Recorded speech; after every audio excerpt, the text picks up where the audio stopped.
Is Nugget your favorite food delivery system? No. What is? Dough Pocket.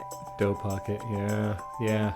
Samosa, pierogi, mandu, gyoza. Flatbread, Well, it's not a pocket. I guess.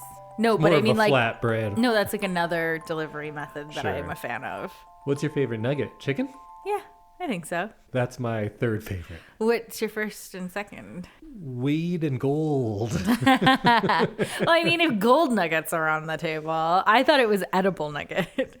You could if you tried hard enough. Gold's inert, right? You can eat it? I don't think you should. No, you probably shouldn't. I don't think your digestive system is built for like heavy metals. Well, you know, we're not a medical show, so I'm going to say, you know what? Everyone out there, go out, eat some gold. Don't eat some gold. Eat it. What's going to happen? No. Oh, no. They can't sue me if they eat gold and get sick, right? No, I think they can. Let's just gloss over this whole thing. Okay. And start an episode. Great. Hi. Hi. Welcome, everyone, to another episode of I Love This, You Should Too.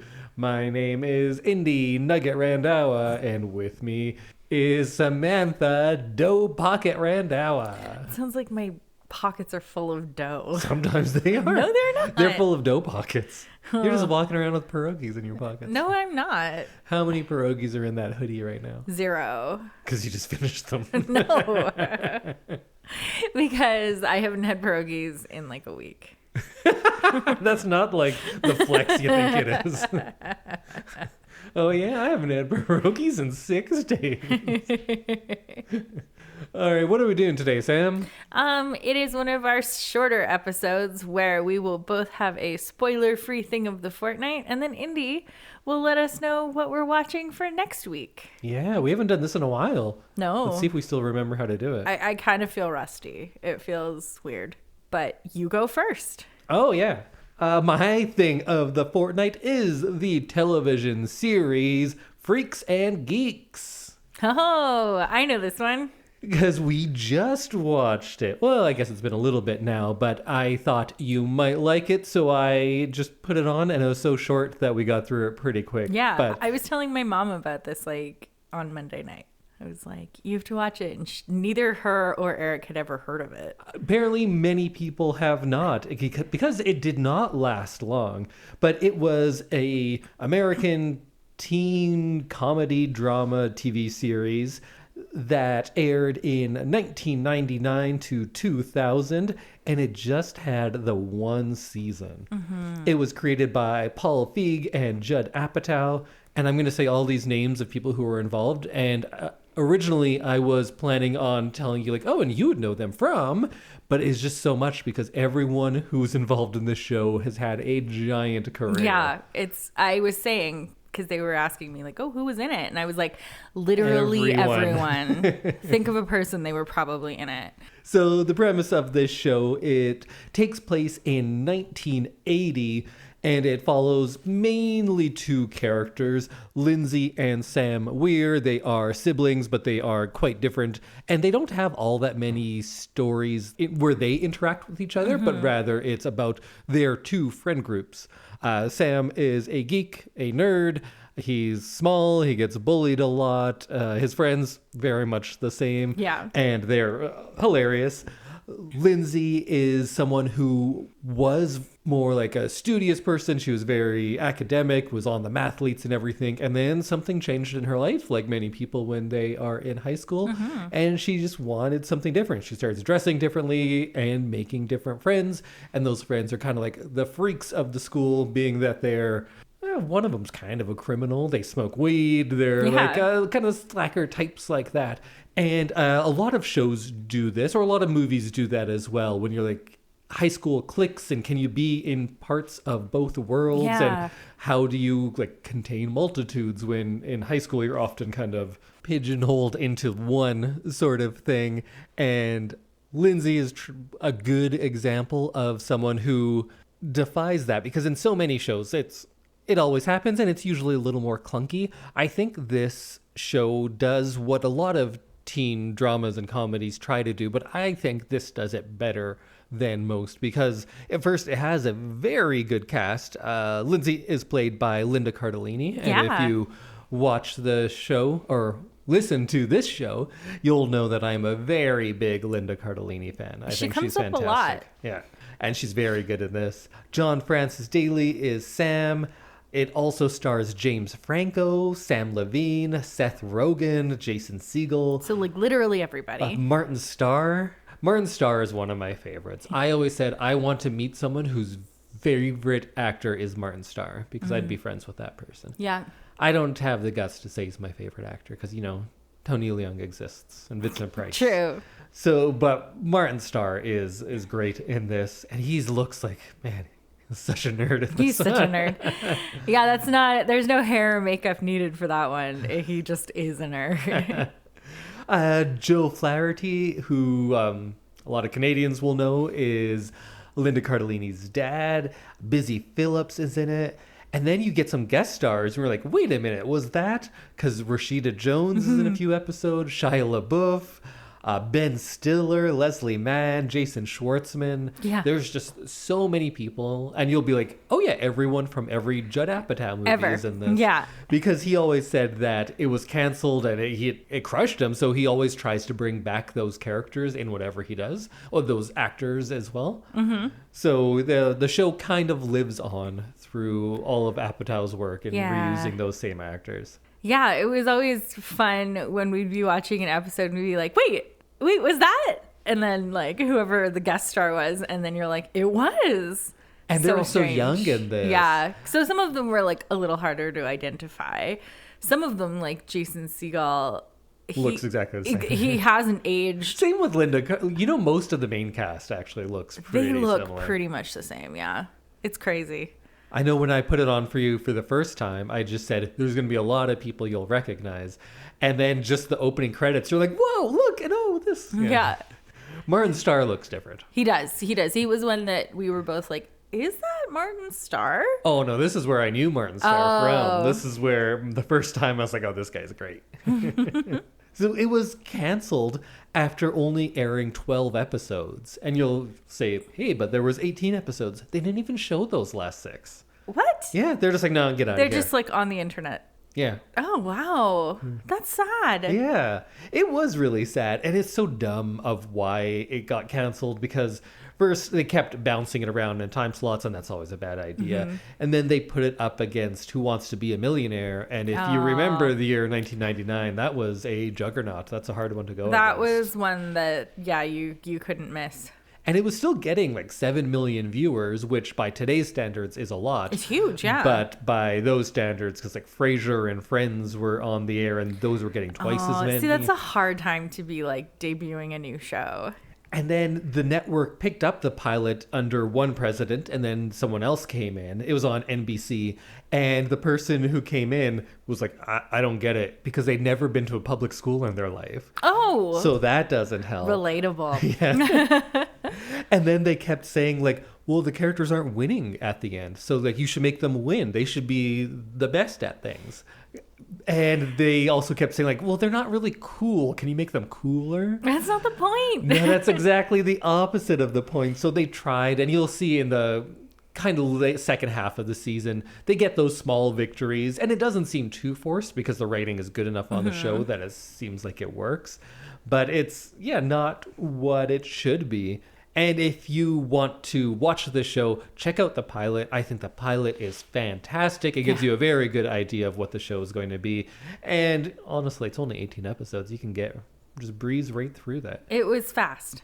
And what did you think of it? Because you watched it with me. I was sad. It was one of those ones where I was like sad that there wasn't any more. You get like really attached to these kids and then you're like, oh, but I want to know what happens. It does help a little bit that these actors have like gone on to do lots of things. So you kind of can like be like, oh yeah, now they're in, I can't even think of a Judd Apatow movie, but like, oh yeah, now they live in this movie. I was about to say 13 going on 30, but what I meant to say was this is 40? This is 40, yeah. And so you're like, oh, they still have a life. But yeah, no, it was really nice. It was a very heartwarming show because they were just like real world problems. Mm-hmm. And like, I feel like if you were a teenager and you went to a public school, unlike that president, you'd like have come across either someone having those kinds of problems or having them yourself, I think. Yeah, and they do a good job of making the problems super big to the kids because everything feels that big when you're a teenager, but also so serious when you're that age. But simultaneously kind of showing like, well, it's not that big of a deal. It's very good at the nuance of these things, and nuance isn't something a lot of high school shows get. So it's very good for that.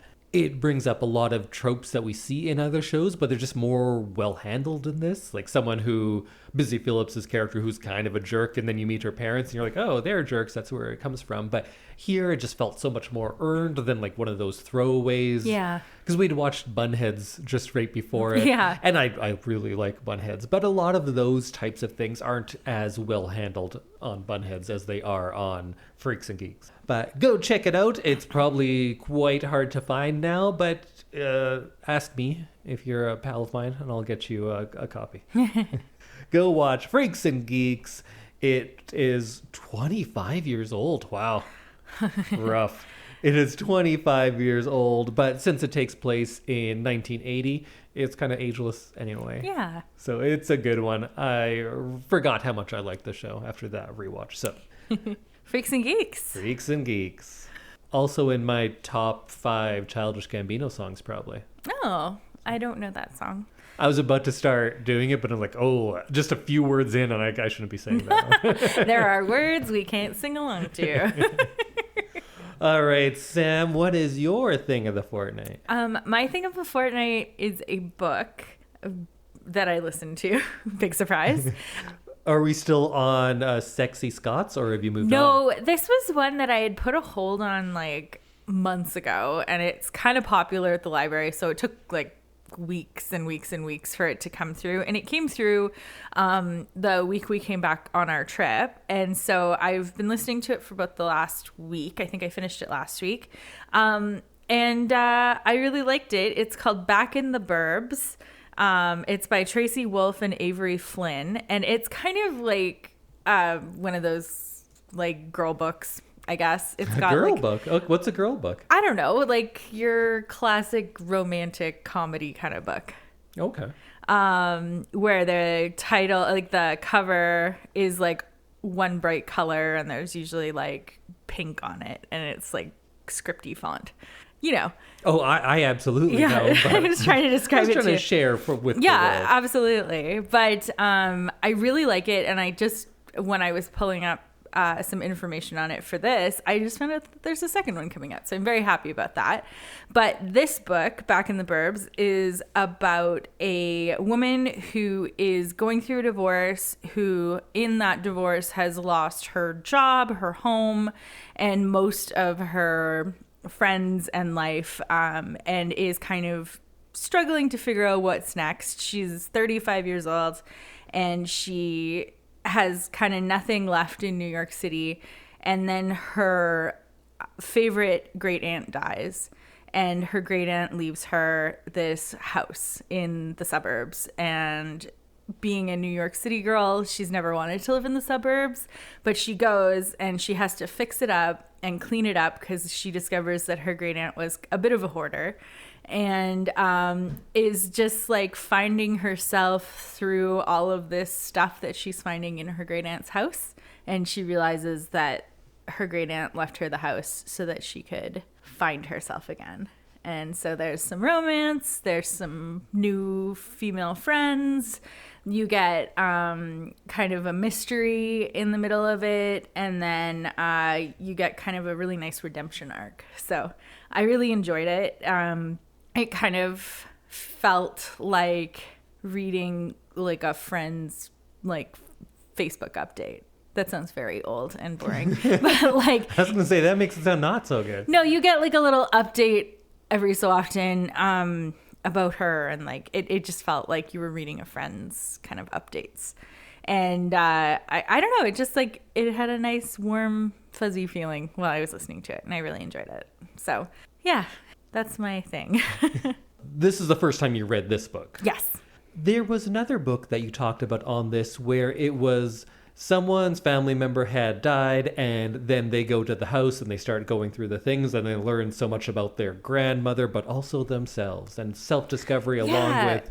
So it reminded me of that, but this is a different book. This is a different book. Okay. This one came out, I guess it came out in 2021, but I just came across it on like a list. I think it might have been in someone's like Instagram story or something, and sometimes I'll go and like put a hold on something when it comes up, and then I forget about it, so I don't even really remember when I put the hold on this.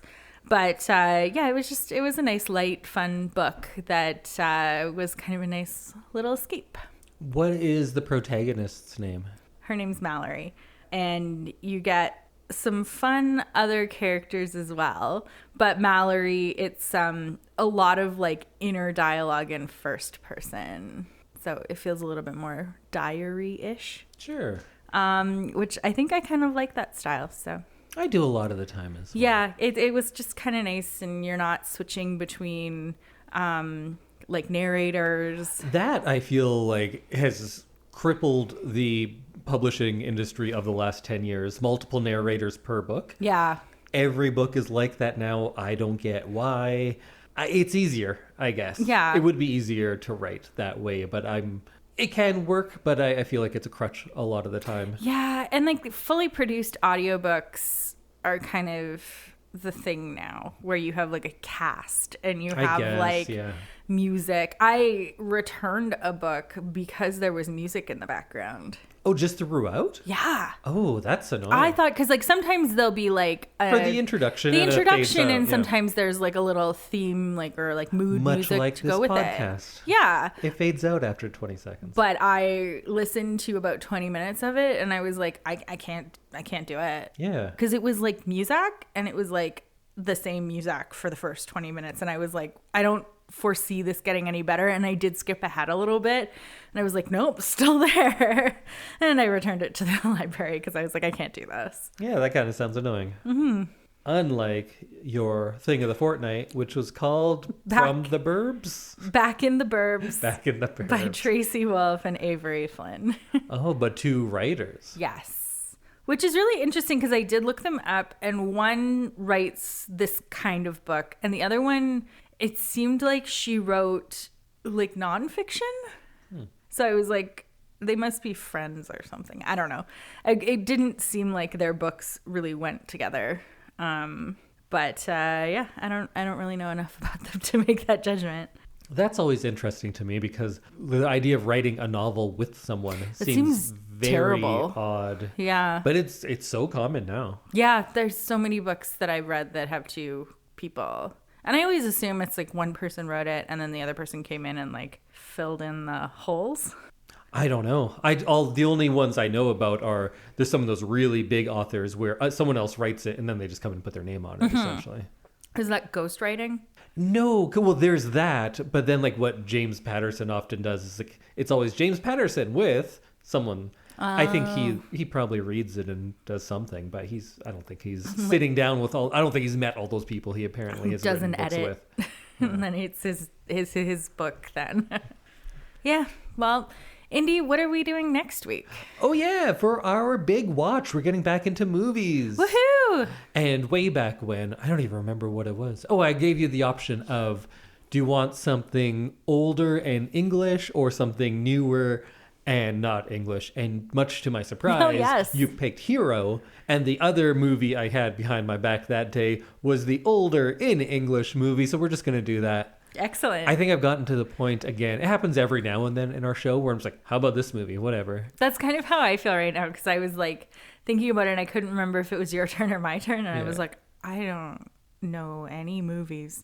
I used to really put thought in and it was like everything was going to lead into something else. And you do that for a while. But right now I was like, hey, we haven't done Hitchcock in a while. Let's watch The Birds. Yeah. So we are watching The Burbs. Okay. Directed by Alfred Hitchcock. It is in my top 5 Hitchcock movies. That doesn't sound like a real big sell, but Hitchcock's pretty good. I like Hitchcock. I should do my favorite. That would make more sense. What's your favorite? Vertigo. Oh, Vertigo is fantastic. it's so much better than this, but we're doing the Birds. Well, with a sales pitch like that, I can't wait. But like bad Hitchcock, still pretty good. Yeah, it's still Hitchcock. So you've seen one Hitchcock movie now. We did Psycho a while ago. Is Bates Motel Hitchcock?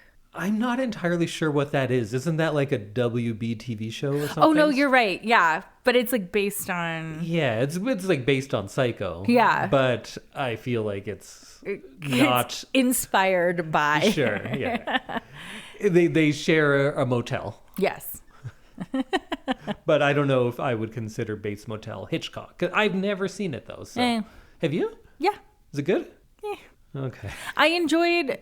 I think it's one of those ones that had too many episodes for the like content. Sure. And then it got like too weird and like kind of convoluted. Like if it had been like 6 episodes, it would have been perfect. It's a prequel to Psycho? Yeah.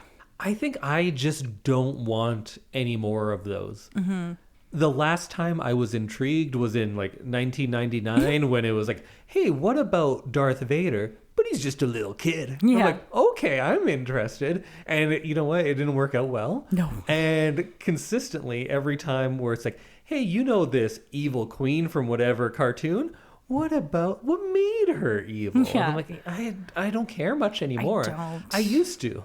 Yeah. And I think that's a good premise of like, yeah, how did they get like that? And then you watch it and you're like, oh, okay, well...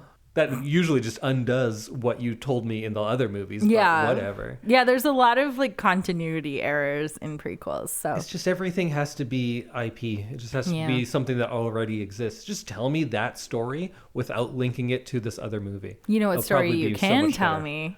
Birds. Yeah. Oh, yeah. We're talking about the Birds. So the Birds came out in 1963. I guess it's a horror movie. It's horror adjacent, at least. It stars Jessica Tandy, Rod Taylor, Suzanne Plachette, and I think this may have been the debut of the very talented Tippi Hedren. That's who a is the good lead. name. Tippi Hedren, that is a very good name. I think her name is like Natalie. I don't know why. Tippi. Where Tippi came from. It's probably like one of those rich white people names. Yeah. Like Trip and... Tippi. Yeah. I was going to say, like, well, maybe she was just on boats a lot and she wasn't good at it. She's always just tipping over. Maybe she was a drunk. Maybe, yeah. And she just teetered around on her high heels and was very tippy. Do you know the premise of this? Because I feel like this is one of those movies that's kind of bigger than itself. There's birds. Uh-huh.